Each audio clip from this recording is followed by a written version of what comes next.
Welcome back to Orange Hat Reviews, everyone. Hope you're all having a wonderful day, night, morning, evening, afternoon, wherever it is. I hope it is a good one. So, mystery review episode 32. I honestly can't believe I am this far into these, but you know what? People keep coming back to them, so I might as well keep doing them, So, yes, I gave out the hints Green Eyes and Three Storms. And then I gave another hint, which I believe was It's All in the Reflexes. A lot of people, some of them easily guessed. Others, others not so much. I actually asked my brother earlier, or it's like, can you guess the movie out of those two hints? He's like, I have no idea. I'm like, really? But, my brother is my brother. Now, this movie, but I'm going to be discussing and reviewing Big Trouble in Little China. Now, the final hint was Xingdai, which I will discuss in this review. But before I do want to go over something before I get fully started. One, if you hear any music in the background, I do not own any of that music. I do not own any of the sound effects that might be heard in the background. My friend's going to be playing a video game on low volume and such. And yeah, so if you do hear anything, YouTube, please do not strike my channel. It's just unavoidable at this point. So, I do not own any music that you may hear in the background or any of the sound effects or anything like that. So with that out of the way, I will be putting all of that in the description after this review because this is live, so I cannot exactly edit the description right now. So yes, let's get into it. Big Trouble in Little China. In 1986, John Carpenter directed a film that shook the pillars of heaven, which, if you know anything, that is a line from the film. We really shook the pillars of heaven. So, this movie stars Kurt Russell, Kim Cattrall, James Hong, Dennis Dunn,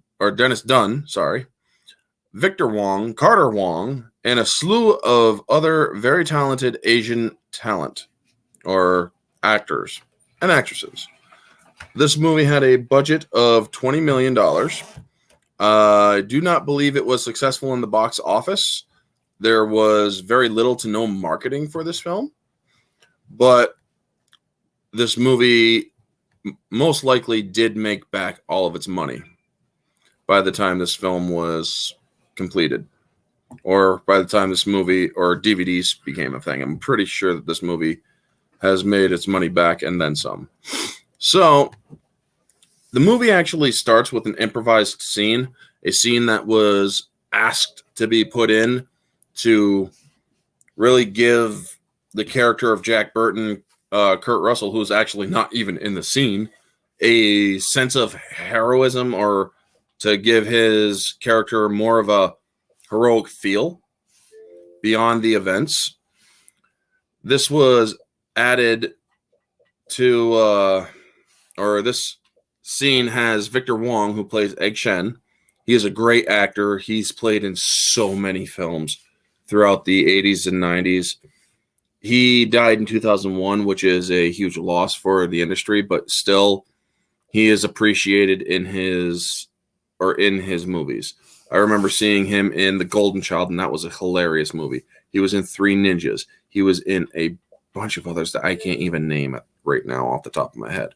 Three Ninjas and Golden Child are the ones that come to mind when I think of Victor Wong, as well as Big Trouble in Little China. So he's talking with a lawyer, and the lawyer's like, before we get started here today, do you know the current whereabouts of Jack Burton? And he's like, would you leave him alone? And he's like, please, sir, I just need to know. He's like, you leave him alone. We are in his debt. He showed great courage. And he describes the events of what happened, of how Little China or Chinatown erupted into green flame. And he then gets started and he's like, do you really believe in magic and whatnot?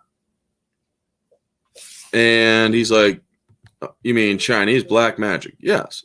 Oh, sure. And sorcery.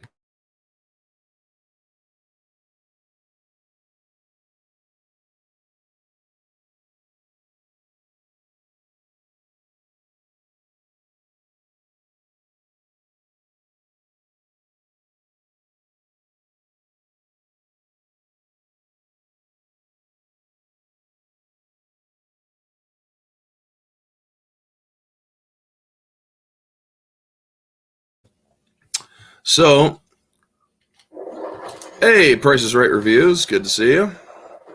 Hope everything is going well with you. Again, sorry for any new or sound in the background. It's hopefully going to be fixed. But anyway,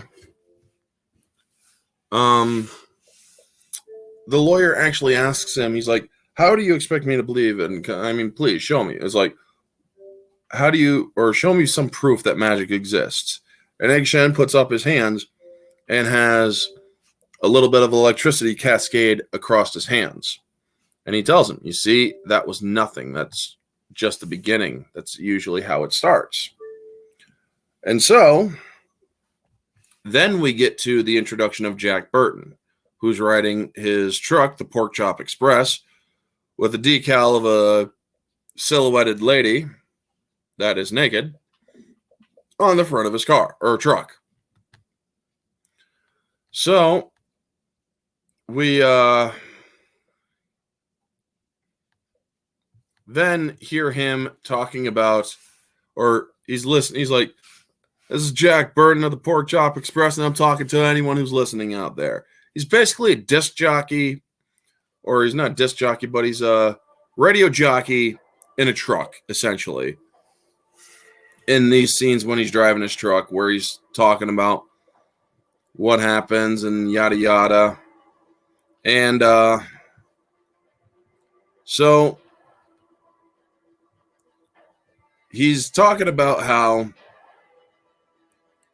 it's all in the reflexes, and he's like, if anybody or bothers me about how fast I drive or whatever, it's like, honey, I never drive as faster than I see. Even then, it's all in the reflexes. That is actually one of the better lines in the movie when it comes to just improvised lines, because I actually believe that was an improvised line. Driving into Chinatown, which actually Kurt Russell did himself. The director actually, he's like, you're going to have to. This was directed by Jonathan Carpenter, or John Carpenter. And he's like, yeah, you're going to have to drive through. He's like, no stunt driver? No stunt driver. You're going to have to drive this thing through. And Kurt Russell actually does a good job at driving it through the area of Chinatown, but it's actually shot in downtown LA. And he's known in Chinatown. He makes deliveries and shipments and whatnot there. That's what his truck is for. And he then starts doing or gambling with his friend Wang Chi. And he's playing Pai Gao. I'm good. No, my mom's husband tested positive for the coof. So I'm keeping distance due to my low blood count. And yikes, compromised immune system. Dude, please be safe. Sexy golf girl Caroline, how you doing? It has been a minute since you and I talked. Hope you're doing well. Naked ladies, hood ornament, showing. Good to see you, Junebug. Oh my gosh. So how are you all doing on this dark and stormy night, as Jack Burton would say? Hold on one second, folks. But yeah. So yeah, let me get back to the thing. So yes, he spends the night gambling with his friends, and he's playing Pai Gao, and he ends up winning. and his friend is pissed off, and everybody else leaves too. And so he's like, "Oh, maybe next time I come down here, you and your friends can gang up on me and try picking me clean and whatnot." He's like, "Not next time now." He's like, "Come on, Wang, it's just a game." Because Wang actually uses a freaking machete and is like, "No, you're not leaving." He's like, "Come on, man. I thought that what we were, racial differences, obviously notwithstanding, were a couple of friends, you know?" And even today, that really wouldn't be much of a woke thing. I mean, this movie is definitely not woke by any sense of the means. And I'm doing good. Kurt Russell does a pretty good John Wayne impression. He pays attention to his dialect. He's basically playing John Wayne. Yeah, that's actually not that bad. And yes, I am doing well. I've been busy babysitting the niece and nephew. It's still doing that. It's basically pretty much what I'm going to be doing for the next month or two. But anyway, Wang challenges him. Nothing or double. This knife cuts this bottle in half. He's like, "I got $1,000 here. 1,148, Jack. Nothing to double, Jack. Come on." And he finally agrees, like, "But not that bottle. This bottle." So when he slices it, it hits the bottle, but the bottle shoots out forward, and he catches it like this. It's all in the reflexes. And he's like, "It usually works at home." "Well, we're not at home now, are you? Pay up. 1,148 times 2. Jackie Chan was considered to play the Dennis Dunn part in this movie. That I actually didn't know. They didn't discuss that in any of the commentaries that I watched this movie with. But yeah, I also did watch just before the stream. I watched the movie again with the commentary between Kurt and John Carpenter. And it's mostly just them talking with each other, having a good time. But they do discuss some of the stuff about the movie, which I did actually get some pretty good insights.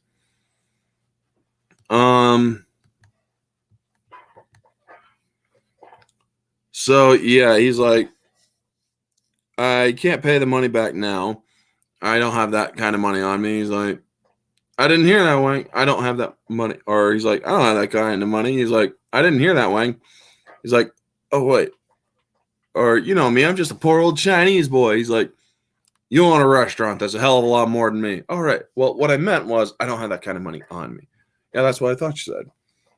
So you can follow me in your truck and whatnot." He's like, "I don't think over my dead body." And he's like, "All right, then you're coming with me. So what do I need? Or I need to stop somewhere first." "The airport." So they go to the airport.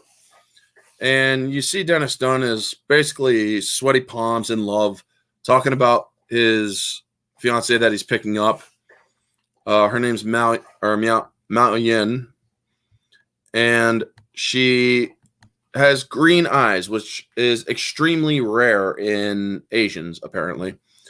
"How you doing, Amelia? Good to see you."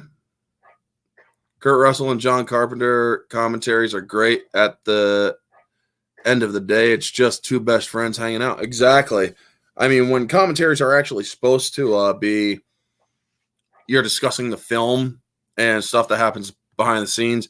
I mean, that's why I like watching them. "How you doing, Wise Guys Entertainment? Good to see you." And but yeah, so they get to the airport, and this is where Kim Cattrall's character comes in, and Jack Burton, Kurt Russell, has to go up. Jack Burton in today's standards, he would actually be considered sexist. He would actually be considered a misogynist and all that sort of horse shit that the woke crowds actually like to complain about. Wait, what movie is this? A movie that has Kurt Russell, Jackie Chan? No, Wise Guys. I'm discussing Big Trouble in Little China from 1986.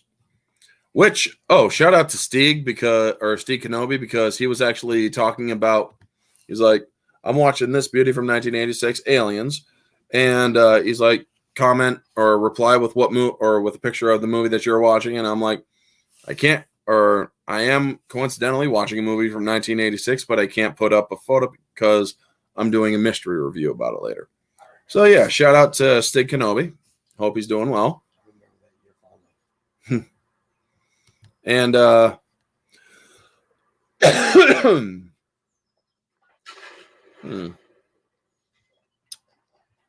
so he then tries introducing himself to Kim Cattrall. Can I ask you a serious question? Absolutely not. Well, then he starts asking her, and she stops him dead cold. She's like, or I'm not going to do it, particularly with somebody in your condition. Well, let's talk about my condition. What's wrong with it? You should be standing downwind from where I am. Miller time. Basically saying he stinks of beer and, grime.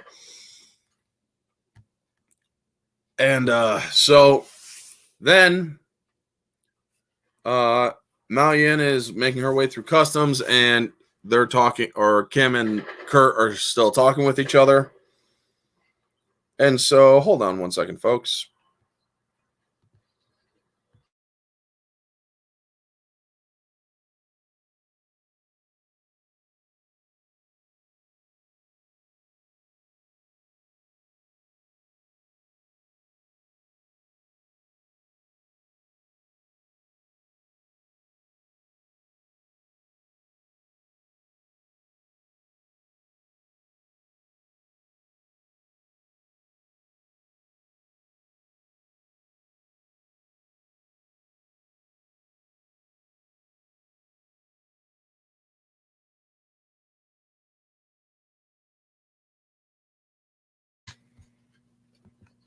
Okay, I'm back. Had to change venue to get a little bit away from the sound.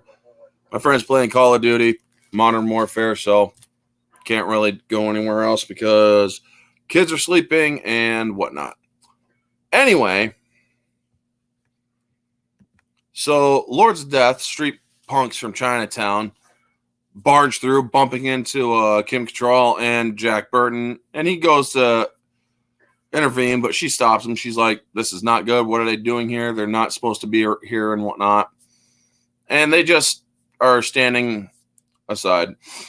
And then Mao Yin comes out of customs with her packet, or with her luggage. And another woman that Kim Cattrall was waiting for, who was Asian, was also coming out. And that's when the punks start moving in to grab them, or one of them. Now, one of these punks, or street punks, is actually the actor and stunt coordinator Jeff Amata. He has been in all of John Carpenter's movies following Big Trouble in Little China as the stunt coordinator, or in the movie. And I gotta say that he is actually a very good stunt coordinator, because most of the movies that he is a coordinator in actually have pretty good fight choreography and stunts. I believe he was also in Lethal Weapon 4, and that movie has some great stunts too. So,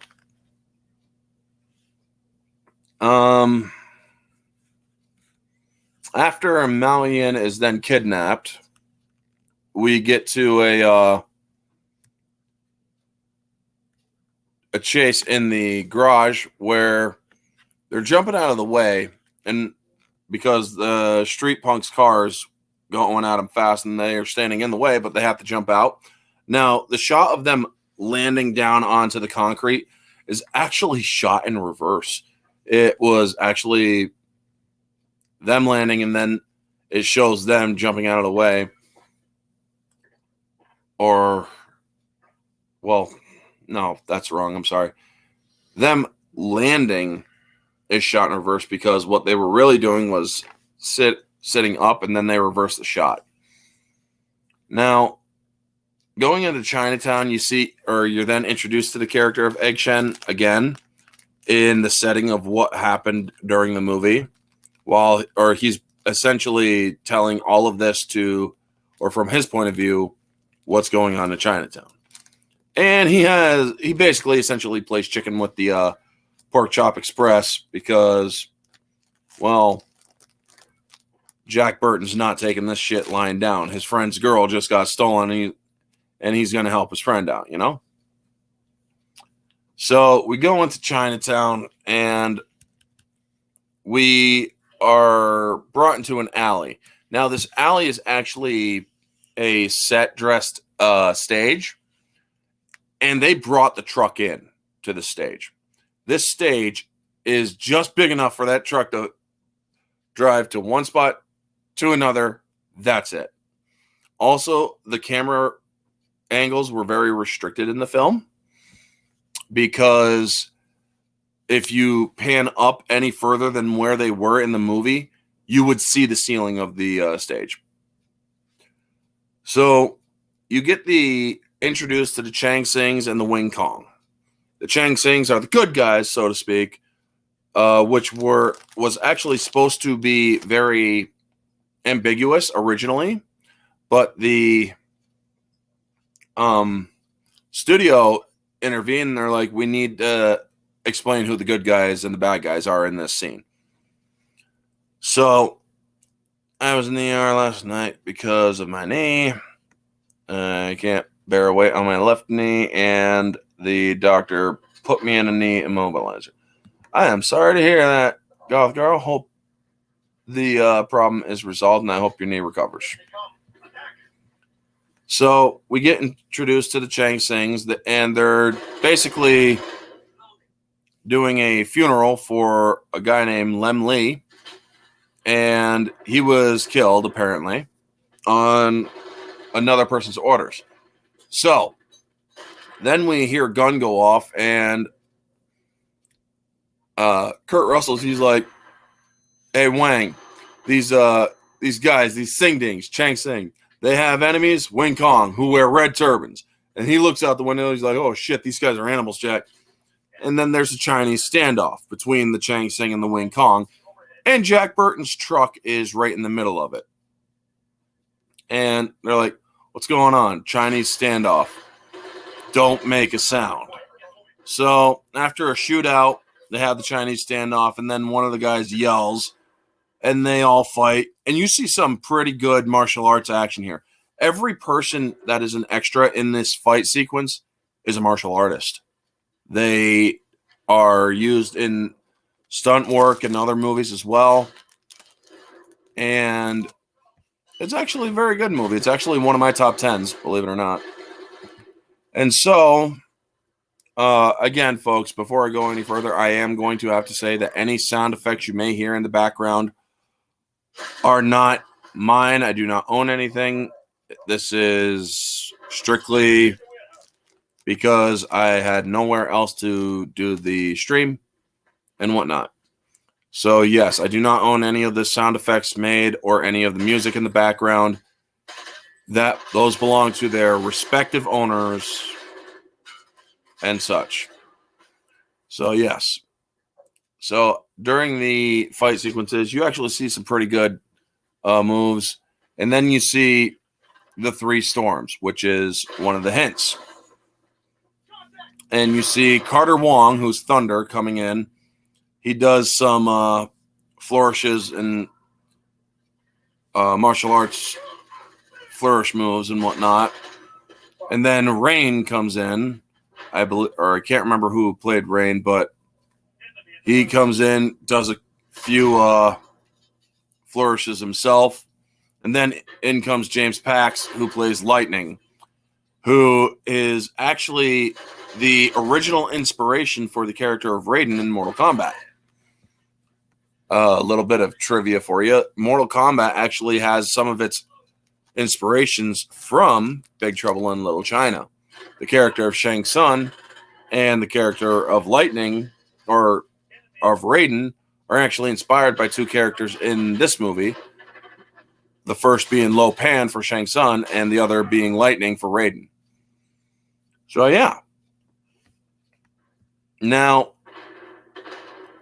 according to John Carpenter, during the time that he was talking about, or during this part of the film, he, in the audio commentary, he actually got attacked by the political left. Now, this is the only political part that I'm going to mention. There's no politics in this movie, but he actually got attacked by the political left, claiming that he was racially stereotyping the Asians in this movie, doing the wrong stereotypes and whatnot. And so when he heard about this, he went to his actors and he asked them, is there anything that I'm doing wrong?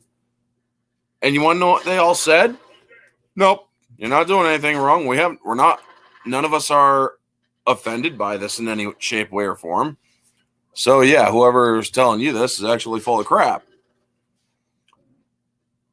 And I thought that was pretty interesting, because he actually says that back then it was more the political right that actually liked to censor movies and whatnot. Nowadays, it's the left has to control everything. But anyway, enough and away from politics. The truck going through, I am done that part. So then he starts driving out or trying to go through the fight to get away after he sees the three storms, and he looks at Wang and he's like, don't think, just get the hell out of here now. And so he blares his horn, drives through. Thunder and lightning get out of the way, and Rain decides to flip over the truck. And he's looking back and he's like, look out. And then you see Lo Pan. The character of Lo Pan is now introduced. And you see Lo Pan going like this. And then you see a dummy get hit that's dressed up like Lo Pan. But it is implied that his truck goes through Lo Pan, not hitting him, and he goes down like it shows. Now, one of the things that they could have done, or John Carpenter could do, is actually try to petition to have a little bit more of a budget to actually do a scene or show or edit that scene where it actually just shows Lo Pan going through the truck, you know? It would actually vastly improve the movie, in my own opinion. However, I also do like how they don't film it, or how they haven't changed it, because it also does keep to the originality of the film as well. And so Jack gets out of his car and gets blinded by him, and they have to run away. So then, after escaping from the Lords of Death, because the Lords of Death are found him, and he's like, hey, Wang Chi, you looking for us? He's like, they know your name. Wang, he's like, that's not good. And so they run, and they get or they escape, and he's like, smart man goes for a letter. Smart man calls the cops. Cops got better things to do than get killed. Yeah, so do I. And so they're at Wang's uncle's restaurant. And an interesting thing he says is, China is here, Mr. Burton. And he's like, what the heck does that mean? I don't have no idea what that means. What does that mean, China is here? And then he starts talking about how he ran over this guy named Lo Pan, or rather through him. And Wang's uncle reacts. He's like, wait, why didn't you? Lo Pan was seen on the street. Why didn't you tell me? He's like, I didn't want to worry you, uncle. Because he's trying to basically tell Jack that he imagined it, you know? He's trying to push away the fact that it is very real what he saw. And so then we get introduced to Donald Lee, who plays Eddie Lee in the movie.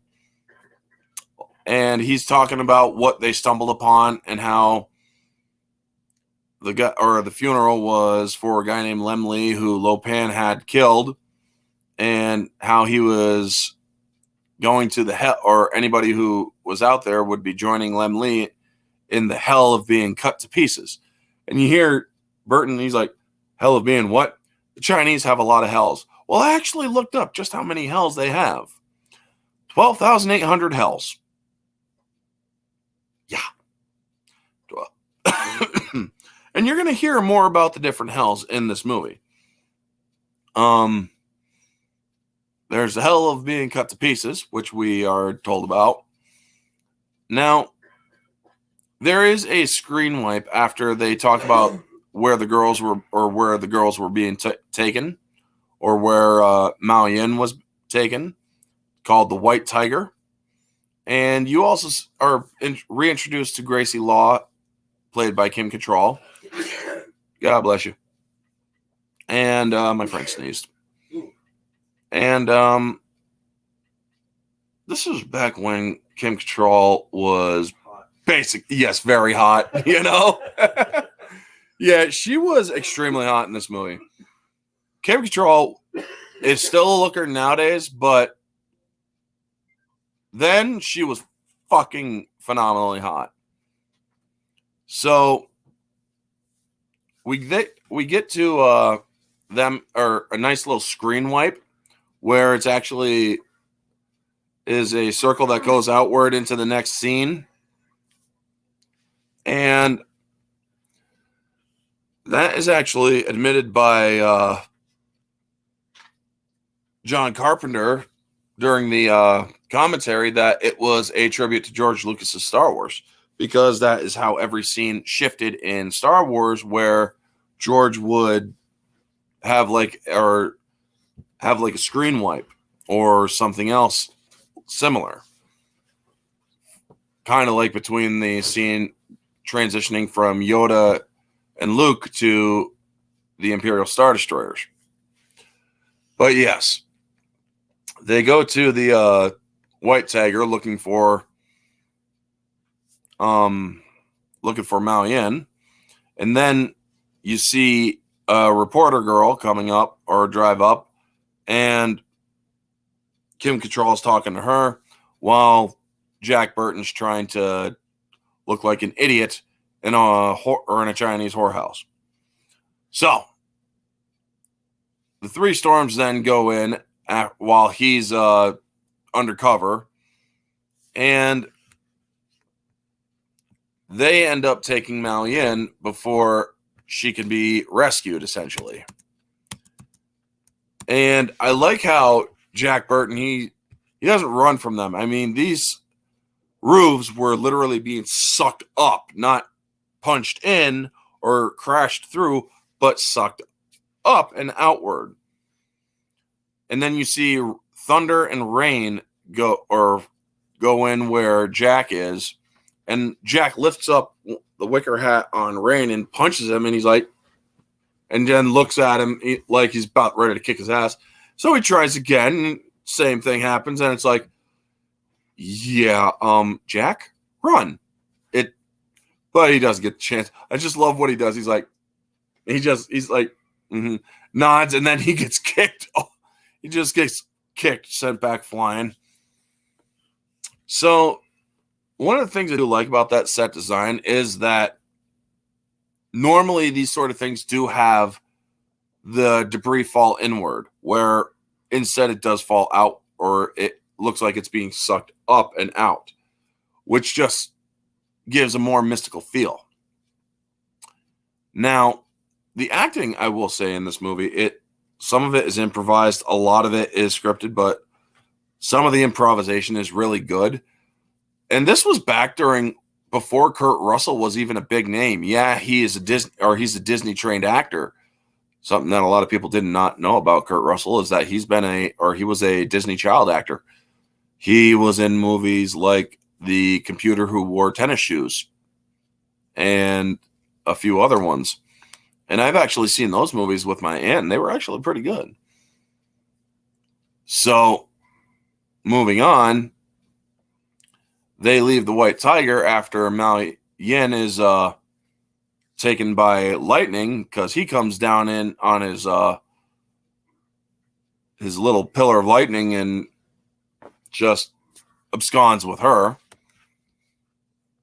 Now, one of the things I do like is they do not show a definitive grabbing of the lightning. It actually just shows it shows the character of Lightning grabbing onto it, or not really grabbing onto it, but putting his hand,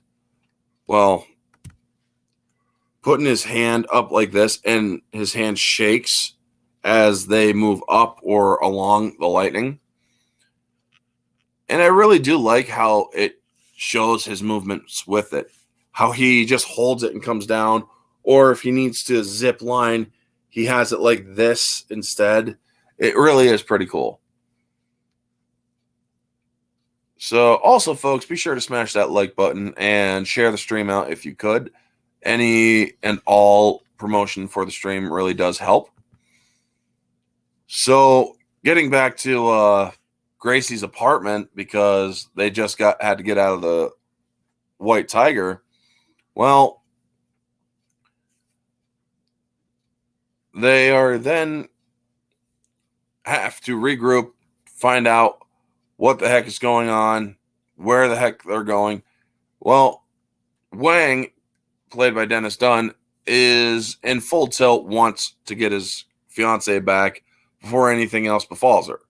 So he knows exactly where they're going because the Three Storms work with Lo Pan.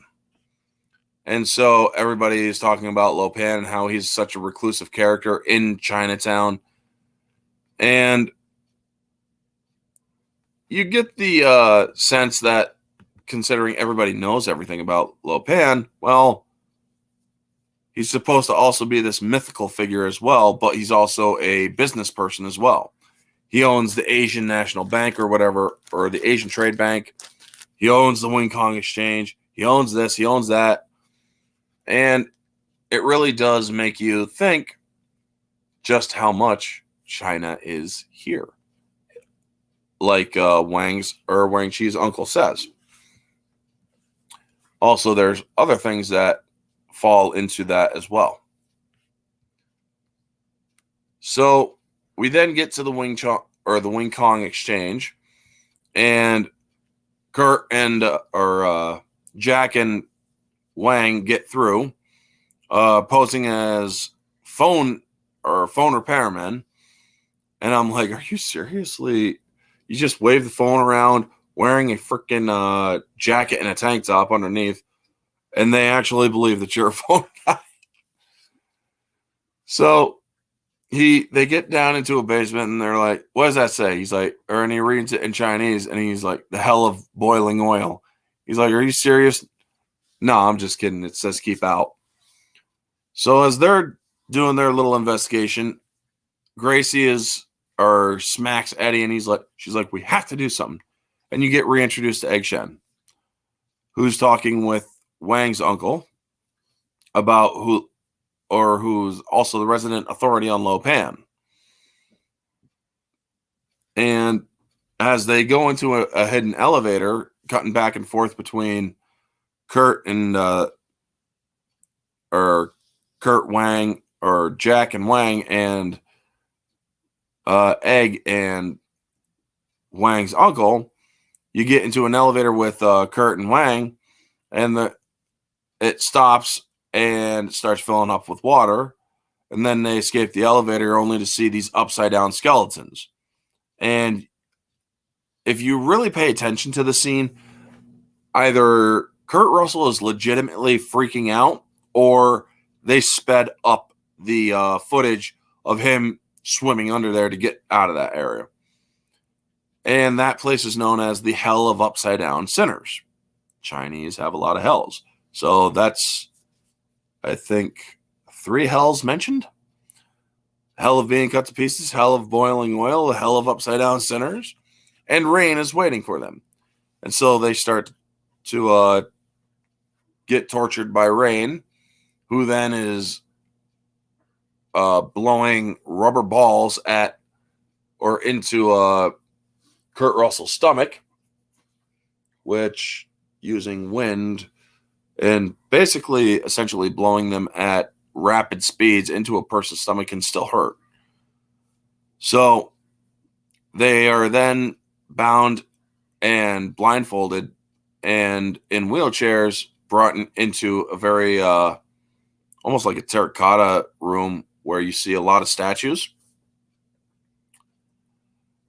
and they're left there, and you see this old man played by James Hong in prosthetic makeup, which he was not very comfortable, by the way, according to the audio commentary. And James Hong kills this role. They're like, look, we're looking for David Lopan. David Lopan. And you have succeeded, Mr. Batten. And he's like, oh, I don't get it. Shut up, Mr. Batten. You are not put on this world to get it. I mean, James Hong really does kill it. And Kurt Russell plays so well against him in this. It is just so freaking awesome. Have you paid your dues, Jack? Yes, sir. The check is in the mail. Good to see you, Ambassadorial Wing. Dude, you picked one of my all-time favorite movies. And, oh, yeah, I heard. I know. And, yes, this movie shook the pillars of heaven. Let's be completely honest there, man. This movie was a modest budget, didn't make bank, but it's a cult classic that really does shake the pillars of heaven. Now, when they start talking to Lopan, and he starts telling them, he's like, he starts telling them about how he needs to marry a girl with green eyes and then appease an emperor by killing her and whatnot, so then he can rule the universe from beyond the grave. And when he's trying to talk to Wang, he's like, tell me about Mao Yin. What province is she from? Hunan? Her father must be a holy man. I must know. Well, you got a tongue, Dave. Why don't you ask her yourself? So he tries talking to Wang in Chinese, or whatever he says pisses Wang off. And so he's like, Mr. Burton, if you have any influence over your friend, I suggest you exert it now. Otherwise, I will have you sent to the hell where people are skinned alive. It is that simple, understand? Are you insane? Is that your problem? No, he means it, Jack. I mean, it's like, problem.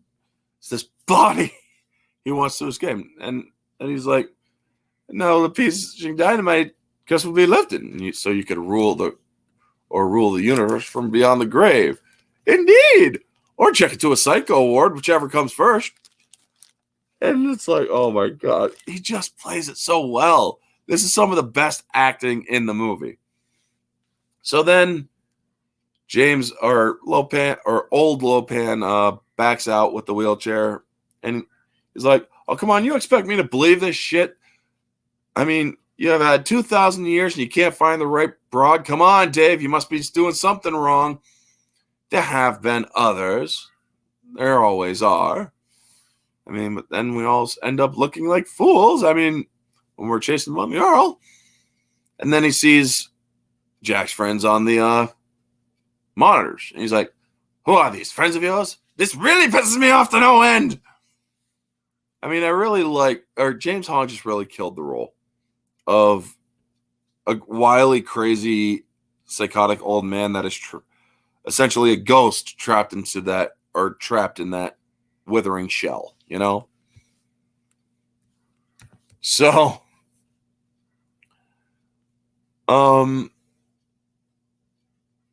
we then get to them being put into a room, and Wang tells Jack the truth of what is going on. He's like, myths and legends, these are the things that we were told as children, but they're real. These were the stories that we were told to behave, or so that we would behave, but it turns out they are real. And we're in the middle of something that has been going on for thousands of years. And he's like, no horseshit, Wang. No horseshit, Jack. Now, when they start to escape, I'm sorry? Anyway. Yeah. So when they start to escape, you see Jack Burton on a wheelchair going backwards. That's actually on a track, and you think it's going downhill or down at a slant. That's actually a forced perspective set where they built the set at a tilt to make it look like it's actually just going like this, but it looks like it's going like this, which is actually pretty cool. Now, one of the things about Kurt Russell's stunt double, he says his name's, or from the audio commentary, apparently his name is Warlock. I'm guessing his last name is Warlock.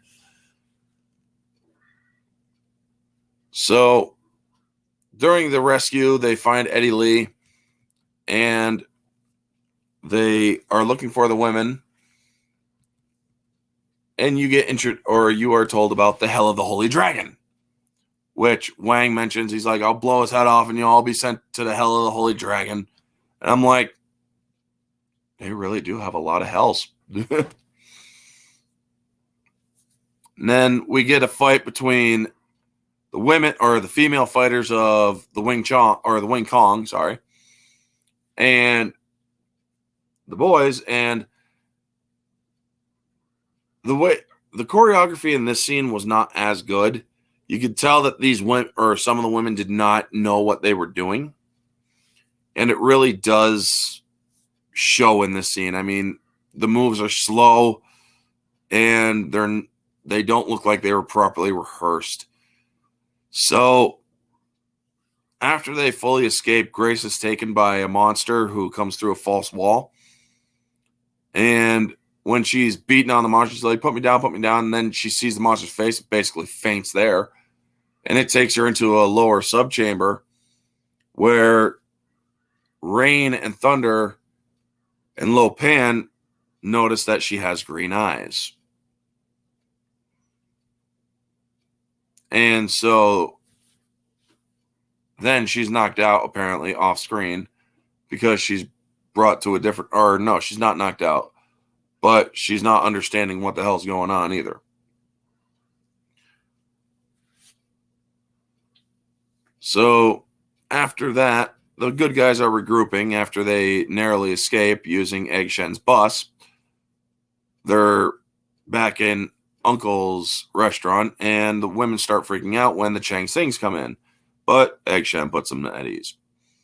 Now, they're discussing their plan to attack Lo Pan, and they go into the place called the Bog of the Dead Trees. China is here, Mr. Burton. So, how much of China did they bring to the U.S.? Where in the sewers underneath San Francisco, there's a place called the Bog of the Dead Trees, where fucking monsters are lurking. No joke. Although that monster scene in this movie did kind of not work very well. But it did do a good sell of Jack Burton, who is literally an outsider looking in.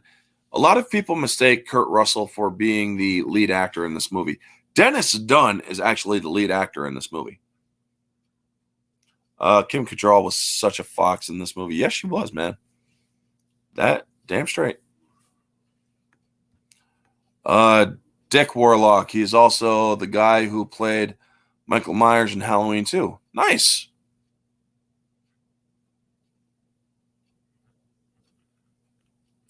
Careful, Ambassadorial Wing. You don't want to get caught worshipping a false idol. Small little jab about the his religion, folks, but it's okay. It's all in good faith and fun. But yes.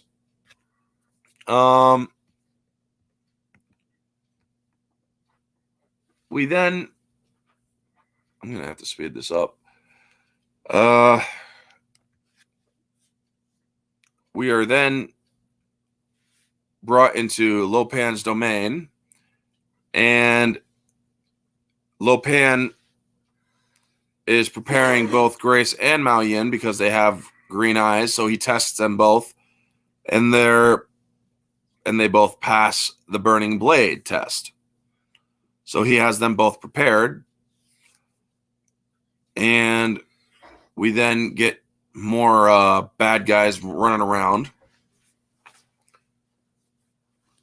And we see this weird floating head. It is ugly as fuck. And Jack Burton, because he doesn't believe in all this mysticism shit. He just decides to try to shoot it, and then runs off and floats away. He's like, hey, you never know until you try.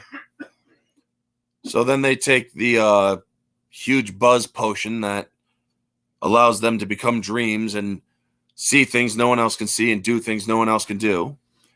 And we get to the wedding battle. Even more great moves in this. You see the magic battle, but the midair sword battle. The midair sword battle actually is done pretty well. I mean, if you actually watch this scene and the choreography, it's actually shot pretty well. And you really do get a good sense of the choreography being well done in this scene. Now, another thing that everybody expected in this movie was Jack Burton gets to shoot a bunch of people and kick ass in this scene. Well, during the Chinese standoff, he starts yelling and he shoots above him, and he ends up shooting stones and knocks his own self out. So while everybody's kicking ass, he's laying on his back, freaking out cold. Yeah, not the most heroic moment. So after Lo Pan finishes the ritual of becoming flesh and blood, it's okay. Friend expelling some air, folks. But anyway, Lo Pan appeases his deity, so he's now flesh and blood, but he now has to kill a girl, but he lost Gracie, so he has to kill the other one, but he doesn't want to. So he's still stuck in flesh and blood while Jack Burton has to rescue the other one. And he has lipstick on during this scene. The lipstick was actually improvised. Now, this scene was, or he's like, you know what Jack Burton says at a time like this? Who? Jack Burton. Me. It's like, oh my God, dude, seriously. I mean, Carter Wong, also another interesting thing about the actor who plays Thunder, Carter Wong, he trained the Hong Kong police force back then. Yeah. That was pretty interesting too. So when Thunder starts fighting Wang, Jack is about to pull his knife, but then he sees Lo Pan, who is actually 7 feet tall, which is pretty cool. I'm guessing they had James Hong on raised feet or raised boots or something to make him look taller or to make him be taller. And he then throws the knife at Jack after he misses him. So he's like, goodbye, Mr. Benton. Throws the knife and he catches it, throws it right back, and you see it sticking in his forehead. And he shakes the pillars of heaven as he falls down dead. Well, after Thunder sees him, Thunder starts swelling up. And I love the prosthetic inflation that they have going on, and then the puppetry and whatnot. But I still wonder to this day why his guts look like salad. I love how Raiden makes a cameo in this movie. Big fighting game fan. Actually, Happy Dinosaur, that the character of Lightning in this movie is he's the inspiration for Raiden in the original Mortal Kombat game. So yeah, and it's good to see you, Happy Dinosaur. Thank you for stopping by. I love Kurt Russell's movies. I find it funny they predicted LA would be shit in 2010s.